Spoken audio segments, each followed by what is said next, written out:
میرے آقا تاجدار مدینہ محمد عربی صلی اللہ علیہ وسلم کی عادت شریفہ تھی کہ رات کی عشاء کی نماز سے فارغ ہوتے ہی سیدھا بستر پر چلے جاتے، آپ آرام فرماتے۔ نوجوان آج ہمارا کیا کرتا ہے کہ گاڑیوں میں گھومنا پھرنا، رات کی تاریکیوں میں ہوٹلوں کو جانا اور دیر دیر تک وہاں اپنا وقت گزر بسر کرنا، ادھر کی ادھر کی باتیں کر کے اپنی زندگی کو بھی برباد کرنا اور اپنے گھر کی زندگی کو بھی برباد کرنا۔ کتنے احباب میرے پاس آ کے اپنی بچیوں کا دکڑا سناتے ہیں کہ حضرت میری بچی کا جو شوہر جو میرا داماد ہے رات میں 1:30 بجے 2 بجے آتا ہے، میں سمجھا کہ اس کے لیے کوئی ضروری کام ہوگا، اس وجہ سے شاید تاخیر سے آتا ہوگا۔ اس نے کہا حضرت رات میں کیا کام، یہ تو دن میں آفس کو جاتا ہے، کام کر لیتا ہے، یہ بس بیکار کے دوستوں کو لے کر ہوٹلوں میں بیٹھ کے گپ شپ کرتے کرتے رات کے 1:30 بجے 2 بجے پہنچتا ہے۔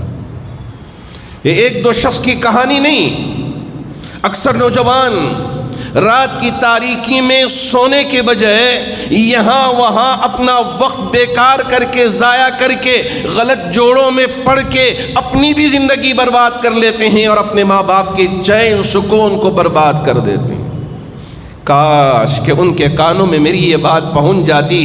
کہ میرے نبی علیہ السلام کی عادت شریفہ تھی کہ عشاء کی نماز سے فارغ ہوتے ہی آپ بستر پر تشریف لے جاتے، وہاں آرام فرما لیتے۔ جیسے ہی سوتے ہیں تو کیا ہوگا، آدھی رات میں آپ کی نیند کھل جاتی، آدھی رات میں آپ کی نیند کھل جاتی اور آپ سیدھا مسجد حرام میں پہنچ کر کعبۃ اللہ کے سامنے ہاتھ باندھ کر تہجد کی نماز ادا کرتے تھے۔ یا اللہ یا اللہ، اللہ کے رسول علیہ السلام کی یہ عادت تھی۔ آج ہم کو کہاں نماز پڑھنا نصیب ہوگا، فجر کی نماز میں ہی ہم حاضر نہیں ہوتے۔ ہم سب آج ارادہ کر کے اٹھیں، اب ہم ایک تبدیلی لے کے آئیں گے ہمارے شہر میں سب سے پہلے، ہمارے گھر میں سب سے پہلے، کہ ہم اب فجر کی نماز چھوڑیں گے نہیں۔ جیسے اور نمازوں میں جماعت آتی ہے اسی طرح فجر کی نماز میں، اس لیے کہ اب وہاں کوئی کام کاج نہیں ہوتا، اب دکان کھلی ہوئی نہیں ہوتی، اور بھی کثرت کے ساتھ مسجدوں کو آباد کرنے والے بن جائیں گے، سونے والے نہیں کہ ہماری اولاد سو رہی ہے نیند سے جاگ جائے گی تو اب یہ ہوگا وہ ہوگا، نہ،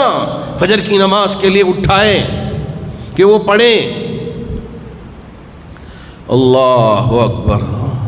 اللہ کے رسول علیہ السلام تہجد کے لیے مسجد حرام میں آتے، قرآن شریف کی تلاوت کرتے، قرآن شریف کی تلاوت کرتے۔